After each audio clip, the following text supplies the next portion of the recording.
அருமையான தேவனுடைய பிள்ளைகளே, ஆண்டவராகிய இயேசு கிறிஸ்து நாமத்திலே உங்கள் அனைவருக்கும் என்னுடைய வாழ்த்துதலை தெரிவித்துக் கொள்கிறேன். இந்த நாளிலும் கூட விசேஷமாக நமக்கு 3வது நாள் உபவாசத்திலே நாம் கடந்து வந்திருக்கிறோம். இந்த 3வது நாள் உபவாசத்திலே கடவுள் என்னத்தை நமக்கு செய்ய விரும்புகிறார் என்பதை குறித்து இந்த நாளிலே நாம் பார்க்க போகிறோம். 2 நாள் உபவாசங்களிலே நாம் கண்டுகொண்ட தலைப்புகளை காட்டிலும் இந்த 3வது நாள் உபவாசம் எப்படி வெற்றி அடைகிறது என்பதை குறித்து நாம் பார்க்க போகிறோம். த 7 ஸ்டெப்ஸ் ஆஃப் சக்ஸஸ்ஃபுல் ஃபாஸ்டிங் என்று நாம் பார்க்கிறோம். நிறைய வேளைகளிலே ஃபாஸ்டிங் என்பது இயேசு கிறிஸ்து 40 நாள் இருந்தார், அதுதான் உண்மையான ஃபாஸ்டிங் என்று சொல்லி வருகிறோம்.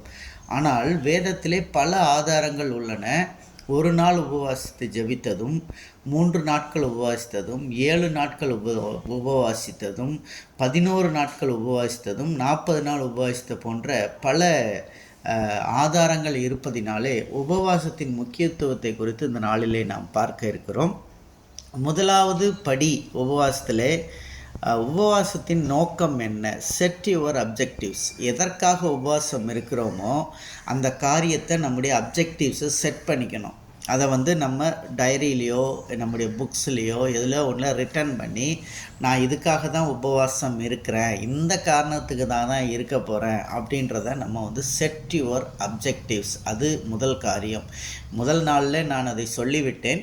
இருப்பினும் இந்த 7 படிகளை பேசும் பொழுது இதை நான் சொல்லிதான் பேச வேண்டும் என்பது மிகவும் முக்கியமாக இருக்கிறது அருமையானவர்களே. அடுத்ததாக பார்த்தோம் என்று சொன்னால், மேக் யுவர் கமிட்மெண்ட். உபவாசத்தில் கடைபிடிக்க வேண்டியவைகள் என்ன? நாம் இந்த உபவாசத்திலே எதை கடைபிடிக்க வேண்டும், எதை செய்ய வேண்டும், எதை செய்யக்கூடாது என்பதை குறித்து நாம் இந்த நாளிலே ஒவ்வொரு நாளும் நாம் இதெல்லாம் செய்ய வேண்டும் என்று நாம் முடிவு செய்து கொள்ள வேண்டும். நான் எனக்கு முடியாது, முழு ஃபாஸ்டிங்கில் இருக்க முடியாது, நான் ஒரு காஃபி குடிச்சுக்கிறேன் அப்படின்னா, இந்த மாதிரி காரியங்களையெல்லாம் நீங்கள் முன்னாடியே ஒரு முடிவு பண்ண வேண்டும். அதை முடிவு பண்ணிவிட்டு அதுக்கப்புறம் வேறு எதையுமே நீங்கள் தொடக்கூடாது. அதே போல் அதை கடைபிடிக்கும் பொழுது அந்த நேரங்களில் நான் போய் நிறைய சமையல்கள் அலுவல்களில் உபவாசம் எடுக்கும்போது இருக்கக்கூடாது. காலையிலே சமைத்து முடித்து பிறகு உபவாசம் இருந்தோம் என்றால் அதன் பிறகு உபவாசம் முடித்த பிறகு அந்த உணவை சாப்பிடுவதற்கு தயாராக வேண்டும் மதியானத்திலே. அப்படி நம்முடைய ப்ரிப்பரேஷன் ரொம்ப முக்கியமானதாக இருக்கிறது. மேக் யுவர் கமிட்மெண்ட் என்று அங்கே 2வது படியை சொல்லுகிறார்கள். இந்த 3வது படி prepare yourself for spiritually. ஆவிக்குள் ஆயத்தம் படுதல் அல்லது ஆவிக்குள் வளருதல் என்று போடப்பட்டிருக்கிறது வேத புஸ்தகத்திலே. 1 யோவான் 1ஆம் அதிகாரம் 9வது வசனத்தில் சொல்லப்படுகிறது, நம்முடைய பாவங்களை நாம் அறிக்கையிட்டால் பாவங்களை நாம் மன்னித்து எல்லா அநியாயத்தையும் நீக்கி நம்மை சுத்திகரிப்பதற்கு அவர் உண்மையும் நீதியும் உள்ளவருமாய் இருக்கிறார். அதாவது உபவாசத்தில் முக்கியமாக நாம் கடைபிடிக்கக்கூடியது ஆவிக்குள் வளருதல். அப்படி என்று சொல்லும் பொழுது நம்முடைய பாவ அறிக்கை ரொம்ப முக்கியமானது. உபவாசத்தில் பாவத்தை அறிக்கை செய்து ஆவிக்குள் வளரும் பொழுது பாவத்தை அறிக்கையிடுதல் மிக மிக அவசியமானதாக இருக்கிறது அருமையானவர்களே. நாம் பாவத்தை அறிக்கையிடும் பொழுது தேவன் நம் மத்தியிலே கடந்து வருகிறவராய் இருக்கிறார். தேவன் நம் மத்தியிலே கடந்து தேவ காரியங்களை செய்வதற்கு கடந்து வருகிறவராய் இருக்கிறார். நம்முடைய பாவ அறிக்கை மிகவும் முக்கியமானதாக இருக்கிறது.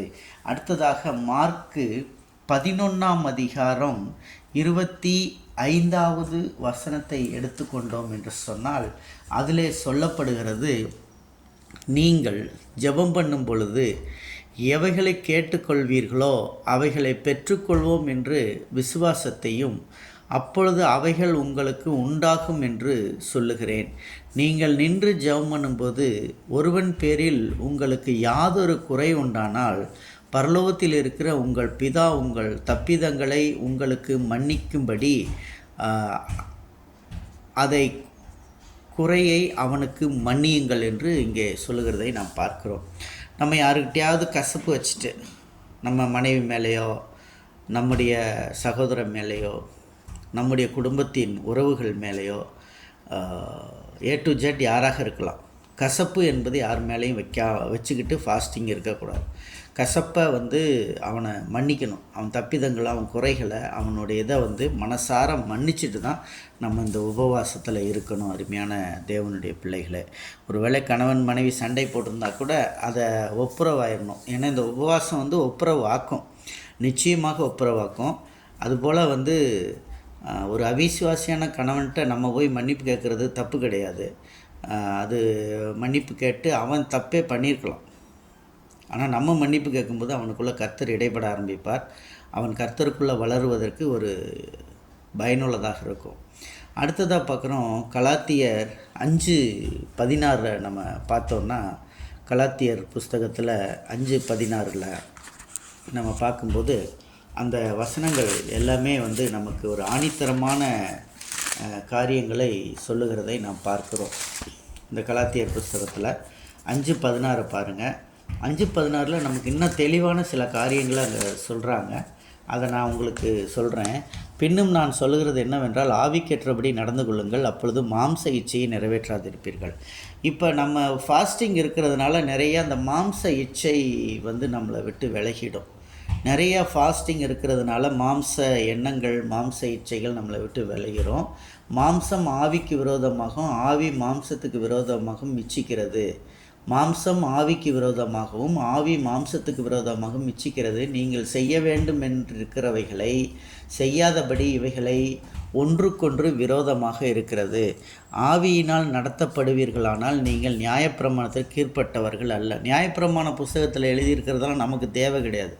நமக்கு ஆவியினால் நாம் நடத்தப்பட்டோம் என்று சொன்னால், the spirit will lead us. எது தப்பு எது தவறு, this is right this is wrong என்று நம்மளை நடத்தும். ஆனால் அது வேதத்தின் அடிப்படையில் இருக்கணும், அவ்வளோதான். மாம்சத்தின் கிரியைகள் வெளியரங்கமாக இருக்கின்றன. அவைகள் விபச்சாரம், வேசித்தனம், அசுத்தம், காம விகாரம், விக்கிரகாராதனை, பில்லி சூனியம், பகைகள், விரோதங்கள், வைராக்கியங்கள், கோபங்கள், சண்டைகள், பிரிவினைகள், மார்க்க பேதங்கள். இதெல்லாம் மாம்சத்தின் கிரிகை என்று சொல்லப்பட்டிருக்கிறது. இந்த மாம்சத்தின் கிரிகை என்று சொன்னால் த ஃபிசிக்கல் ஆக்டிவிட்டீஸ் என்று நம்ம சொல்லுகிறோம். அதில் 1 விபச்சாரம், 2 வேசித்தனம், 3 அசுத்தம், 4 காம விகாரம், 5 விக்கிரகாராதனை, 6 பில்லி சூனியங்கள், 7 பகைகள், விரோதங்கள், வைராக்கியங்கள், கோபங்கள், சண்டைகள், பிரிவினைகள், மார்க்கபேதங்கள், பொறாமைகள், கொலைகள், வெறிகள், களியாட்டுக்கள் முதலானவைகளை இப்படிப்பட்டவைகளை செய்கிறவர்கள் தேவனுடைய ராஜ்யத்திலே சுதந்திரிப்பதில்லை என்று முன்னே நான் உங்களுக்கு சொன்னது போல இப்பொழுதும் சொல்லுகிறேன். அப்போ உபவாசத்தில் நமக்கு தேவையானது என்ன அப்படின்னு இங்கே சொல்லியிருக்கு. ஆவியின் கனியோ அன்பு, சந்தோஷம், சமாதானம், நீடிய பொறுமை, தயவு, நற்குணம், விசுவாசம், சாந்தம், இச்சையடக்கம். இதுதான் நமக்கு தேவையானதாக இருக்கிறது. இந்த தேவைகளை நாம் நிறைவு செய்து கொள்ள வேண்டும். கர்த்தர் இதைத்தான் நம்மிடத்தில் கேட்டுக்கொள்கிறார், அருமையான தேவனுடைய பிள்ளைகளே.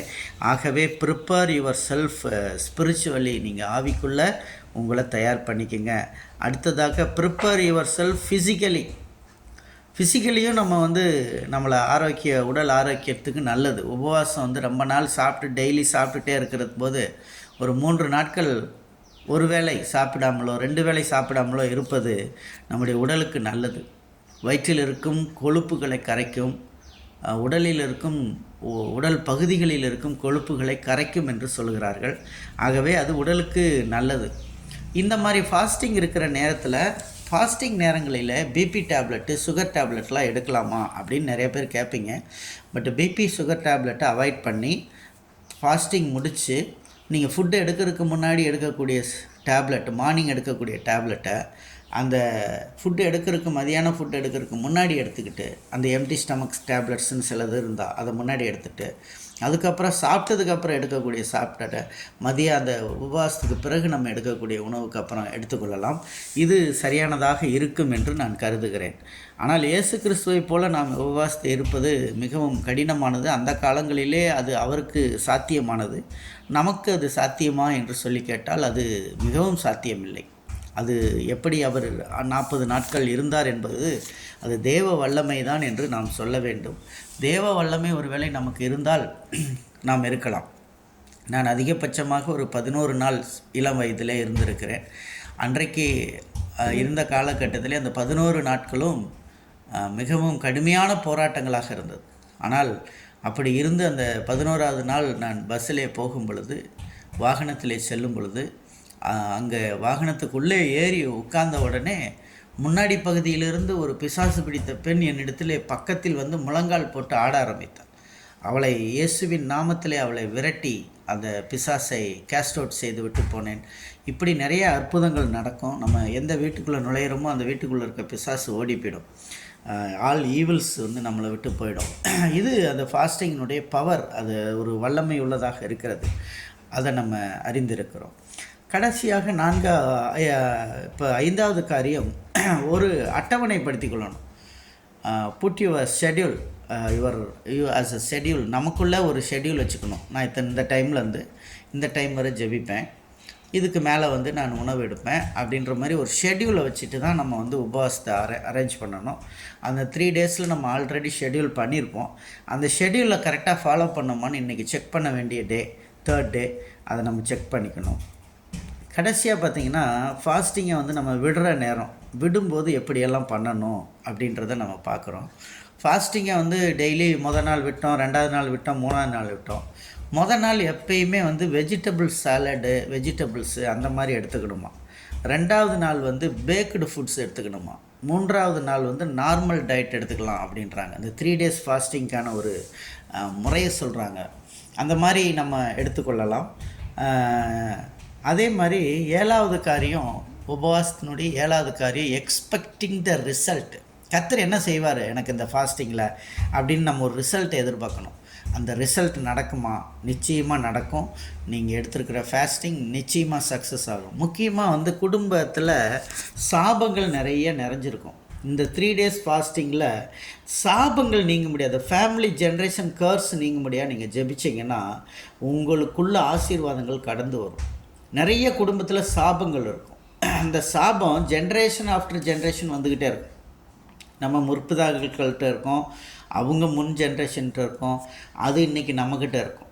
நம்ம ஃபாஸ்டிங் இருந்து ஜெபிக்கும் பொழுது அந்த கேர்ஸ் எல்லாம் நம்மளை விட்டு வெளியேற ஆரம்பிக்கும். கேர்ஸ் ரொம்ப முக்கியமானது. சாபம் நமக்கு விடுதலை அடையணும். சாபத்திலேருந்து நம்ம விடுதலை அடைஞ்சால் நம்ம பிள்ளைகள் விடுதலை அடையணும், நம்ம எதிர்கால சந்ததி விடுதலை அடையணும். இப்படி நம்ம அதுக்காக ஜெபிக்க வேண்டும்.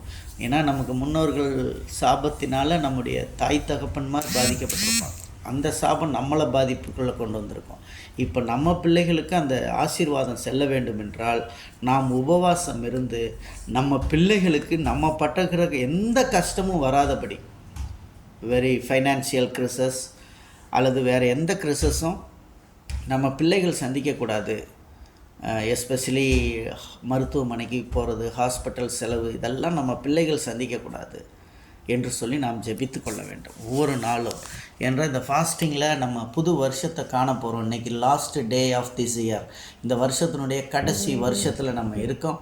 இந்த கடைசி வருஷத்தில் நம்ம இந்த ஃபாஸ்டிங் டேயில் நம்ம ஆண்டவருக்கு நம்மளை அர்ப்பணித்து, ஆண்டவரே இந்த நாளில் ஒப்பு கொடுக்குறேன், என்னுடைய ஃபேமிலி ஜென்ரேஷனல் கர்ஸ் என்னை விட்டு நீங்கும்படியாக நீங்கள் செய்யுங்க. ஆனால் நம்ம குடும்பத்தில் சின்ன வயசாக இருக்கும்போதே நிறைய பேர் தகப்பனை இழந்து, தாயை இழந்து வர்றது காரணம் இட்ஸ் அ கர்ஸ். அதே மாதிரி நிறைய பிள்ளைகள் வீடுகளில் நிறைய சாபங்கள் இருக்கும். It's a curse. இந்த கர்ஸ் வந்து பெற்றோர்கள் செஞ்சுருப்பாங்க, இல்லை அவங்க முன்னோர்கள் செஞ்சுருப்பாங்க, அவங்க மூதாதையர் செஞ்சுருப்பாங்க. ஆனால் அந்த கர்ஸ் வந்து நம்மக்கிட்ட இருக்கும். நம்ம அதுக்காக ப்ரேயர் பண்ணி அந்த கர்ஸை ரிமூவ் பண்ணிட்டோம் அப்படின்னா நம்ம life will be a happy and successful.